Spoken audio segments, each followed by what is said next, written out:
To repair the relationship with my beloved wife, we both ended up taking a rather long detour.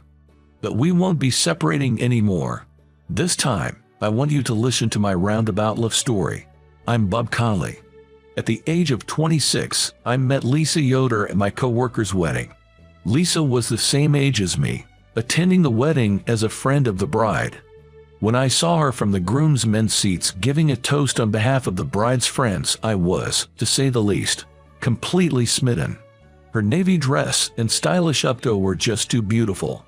Love at first sight. I ended up telling my co-workers about it, and thanks to the newlyweds introducing us, I was able to get to know Lisa. Then, at the age of 26, Lisa and I got married. Lisa came from a father-daughter family, but she had cut ties with her father. Turns out my father-in-law had a hard time holding down a job and was fond of gambling. Lisa, who lost her mother at a young age, lived with her father but seemed to have faced many hardships. By the time Lisa became a high school student, her father had stopped coming home frequently, and she moved out as soon as she graduated from high school. Since then, she seemed to have survived on her own while working part-time jobs. Knowing her past, I wanted to marry this strong woman and make her happy. So, at the age of 26, Lisa and I got married. But our life after that was not all happiness. Lisa got pregnant shortly after our marriage. We both wanted children, so of course, we were overjoyed. But she miscarried before she could enter the stable period. We could have bounced back after one miscarriage, but 2 consecutive ones really wore Lisa down. At the recommendation of our obstetrician, we had some tests and found out Lisa had infertility. It seems she could get pregnant but would repeatedly miscarry or have stillbirths.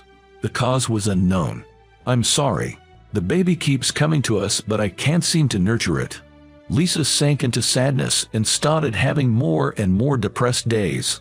It's not your fault, Lisa. You're always trying your best. I continued to support Lisa. A while after being diagnosed with infertility, I invited Lisa on a trip to Arizona. Arizona is the hometown of Lisa's deceased mother. Although it's not really her hometown, since her maternal grandparents are also gone. But Lisa had always wanted to visit Arizona, where her kind mother grew up. I think going to Arizona was the right decision. The nature, warm weather, and delicious food of Arizona healed Lisa's body and mind, and for the first time since her miscarriages, she showed a genuine smile on this trip. On the last day of the trip, we were able to see a huge rainbow in the sky. It's beautiful. I wonder if my mom and babies can see it, Lisa said while shedding tears. I also teared up while holding Lisa's shoulder. They're watching. Lisa, I'm sure your mother is watching over our children from up above. This wasn't just to comfort her. I genuinely believed it. While watching the rainbow, we talked and decided that it's okay even if we can't have children. We would support each other as a couple. Is that okay with you, Bob? If you were with someone else, you might be able to have a child without any problems. I stared right into Lisa's eyes. I didn't want her to misunderstand. I didn't marry you because you could give me children. I married you because I wanted to be with you forever. What matters most to me is that you are with me, whether we have kids or not. Lisa was crying, her face covered by both hands. Thank you. Thank you, Bob. I'm sure that while she was struggling with the diagnosis of infertility, the thought of divorce must have crossed her mind. I'm truly glad we came on this trip before things escalated, giving us the opportunity to share our feelings. I genuinely felt that way. From then on, our life as a married couple was peaceful and happy, even though it was only for a brief period. When Lisa and I were 29, out of the blue, Lisa declared she wanted a divorce. Please, let's get a divorce. Lisa wasn't crying, her eyes not of hesitation, but of determination already set. Can't we talk it out anymore? I think my voice was trembling, pitifully. There, it's not a proposition. It's a decision I've made. I'm sorry if it seems selfish. I think it was the first time I heard Lisa's voice this cold. Why? Can you tell me why? To my question, Lisa answered without hesitation. There's someone else I love. For his sake, I can't stay with you anymore. It was the first time she referred to me as you. Her words carried such a strong will that I immediately understood that nothing I could say would change her mind. Maybe I just wasn't enough to make Lisa happy. Or perhaps being with me reminded her of our miscarriage. Or maybe I thought of various reasons. But all of them were just me trying to run away from reality. Lisa loves someone else now. That's all there is to it, and I had to accept it. I understand. As I said that, Lisa bowed her head. She kept her head down for a long time, saying, "I'm sorry. Thank you for everything. Really, thank you." I didn't respond to her. I didn't want to hear thank you if we were getting a divorce, if she was leaving for another man. If she said that at the end, I couldn't bear any resentment. Even after all this, I couldn't think of Lisa as a terrible woman. Lisa in my heart was always my kind, adorable, beloved wife. Lisa signed the divorce papers and left the house the next day. I was curious whether she really went to that man, whether she could find another home that quickly, but there was no way to find out. I contacted the bride and groom of the wedding that led to our meeting and asked if they had heard anything from Lisa, but they knew nothing. No one else knew where Lisa went. Lisa had quit her part-time job, and she didn't answer her phone. The day after the divorce, I lost track of where Lisa was. I decided to believe that Lisa is probably happy with the man she loves. But I couldn't help but feel down, so I immersed myself in my work. My coworkers worried that I was overworking, but only during work could I forget about Lisa. I even went on a blind date at the request of my boss. You haven't been yourself since the divorce, have you? If you meet someone new, you might feel better, you know. The blind date I tried didn't go well. Well, the woman wanted to meet again, but I just couldn't imagine a future with her. I wanted the woman by my side to be Lisa. I just kept thinking that. I knew it was pathetic, but there was nothing I could do about these feelings. About 5 years after the divorce, I had a business trip to Arizona, Lisa's mother's hometown, the first place Lisa and I traveled to after our miscarriage. I decided to take some time off after the business trip and treat it like a heartbreak journey. Since 5 years had already passed, I had decided to take one last wander down memory lane and forget about Lisa once and for all once I left Arizona. Having finished my work at the business trip there, I went on vacation. I aimlessly toured the places Lisa and I had visited together.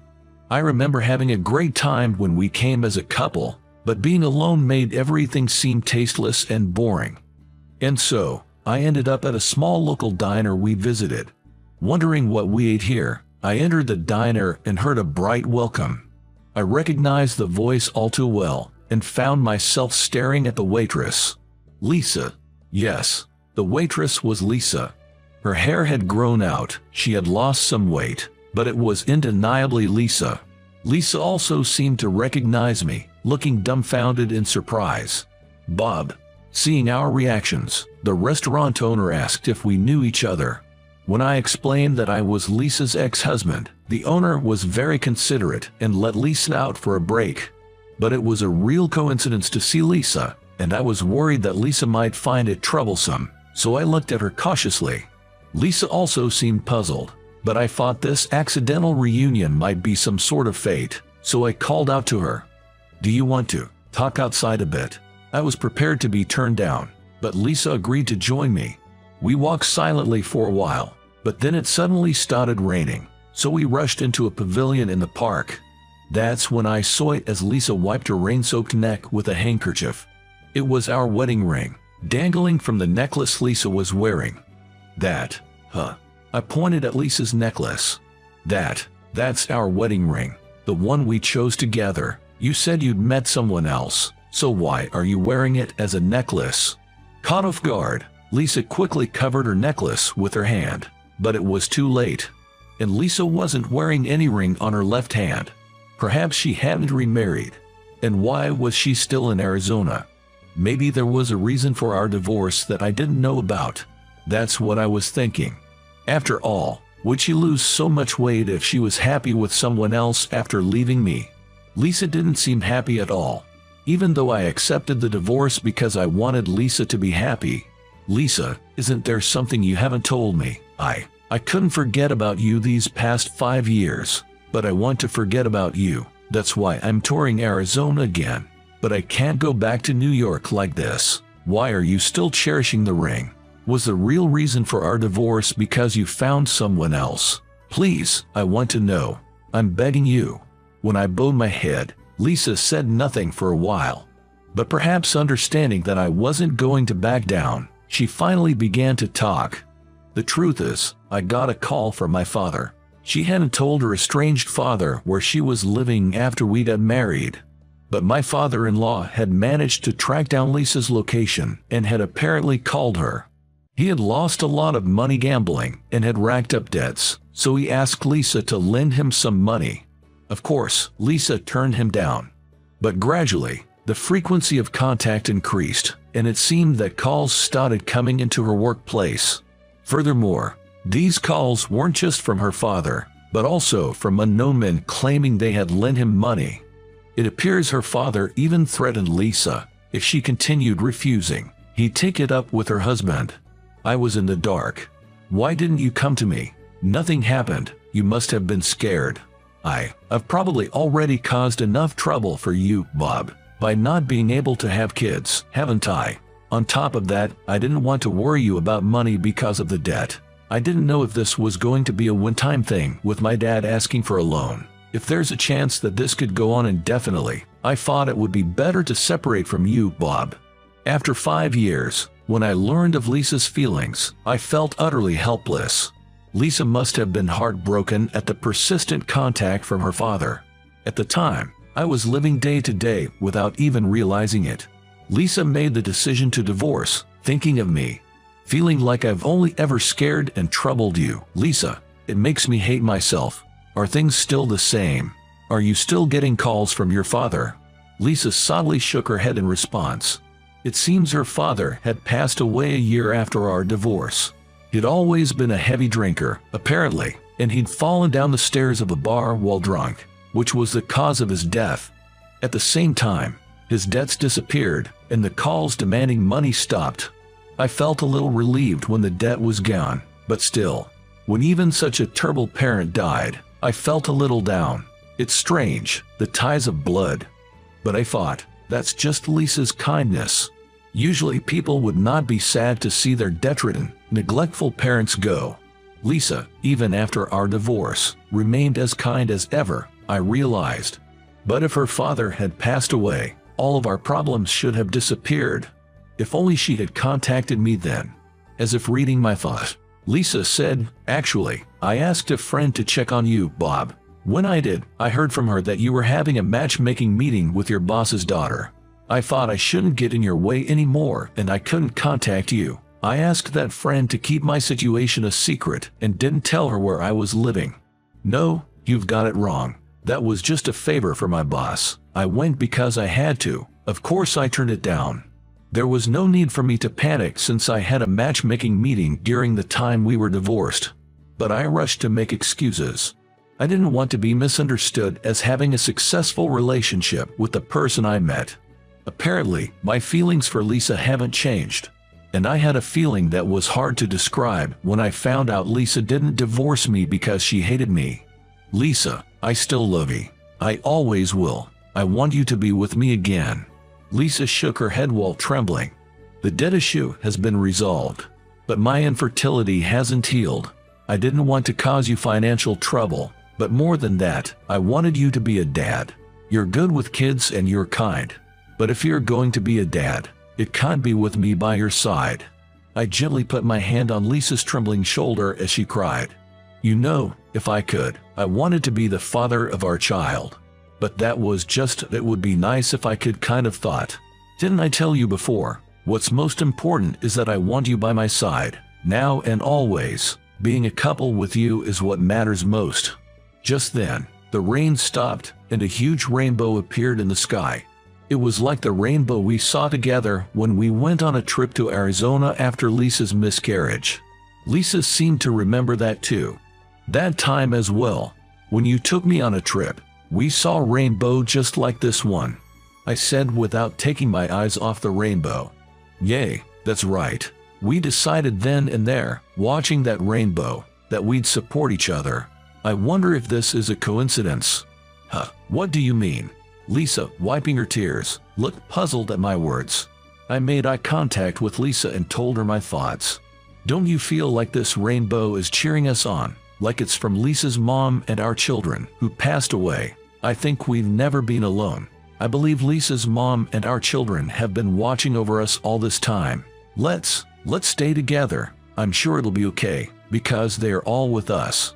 As I said this, Lisa smiled and squeezed my hand tightly. When I think about my mom and our kids watching over us, I can't lie about how I feel. I feel the same way. I've been thinking about you, Bob, all this time. I hugged Lisa tightly at that moment. I've wanted to do this with you for the past 5 years. I was a little worried when I hugged her again after such a long time because she had lost weight. I've been waiting for this for 5 years. Just as Lisa wished, I held her tight. After a while, Lisa began living with me again. We also got remarried. When we got remarried, we went to formally greet my parents again. And that's when Lisa spoke up right there. I will never let him feel sorrow again. I will make him happy, she declared. I was moved to tears when I thought back on the past 5 years. Lisa gently wiped away my tears with a handkerchief. I'm sorry for all the tears. It's okay. I'll be right next to you to wipe them away from now on. Despite being a man, I cried hard at her words. 2 years after our remarriage, we were blessed with a child. We didn't know if the infertility treatment would work, but we discussed it as a couple and decided to give it a shot. Holding our newborn baby, Lisa said to me, "Thank you for finding me again. Because of you, I got to meet this child." I was the one who wanted to say thank you. I will protect Lisa and our child. I am determined to cherish this happiness so that our family will never be separated again.